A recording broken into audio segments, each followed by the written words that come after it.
আজকের আলোচনার বিষয় একটি গুরুত্বপূর্ণ এবং বিতর্কিত ঘটনা। দেশের এক জনপ্রিয় সেলিব্রিটি মিরাজ আফ্রিদি সম্প্রতি বন্যার্তদের ত্রাণ দেওয়ার উদ্দেশ্যে একটি সফরে গেছেন। তবে প্রশ্ন উঠছে, এটা কি আসলেই ত্রাণ কার্যক্রম ছিল নাকি এক বিলাসবহুল ট্যুর?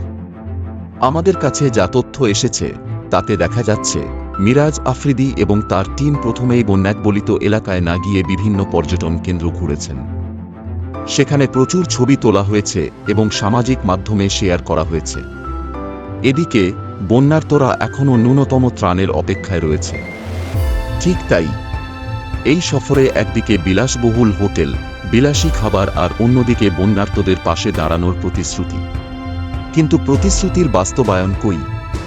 স্থানীয় সূত্রগুলো বলছে, ত্রাণ সামগ্রী পৌঁছাতে খুবই দেরি হয়েছে এবং ত্রাণের পরিমাণও প্রয়োজনের তুলনায় অপ্রতুল ছিল।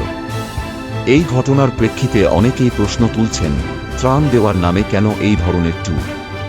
মানুষ কি এখন এই সেলিব্রিটি ট্যুরিজমকে সচেতনভাবে বয়কট করা উচিত? জনগণের আস্থা নষ্ট হলে এমন ঘটনা ঘটে। ত্রাণের নামে প্রচারণা নয়, সত্যিকার অর্থে সাহায্যের প্রয়োজন।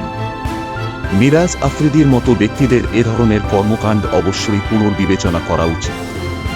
ত্রাণের নামে ট্যুর করা উচিত নয়, ত্রাণের নামে মানুষের সহানুভূতি অর্জন করা উচিত। এই বিষয়ে আপনাদের মতামত কি? আমাদের জানান।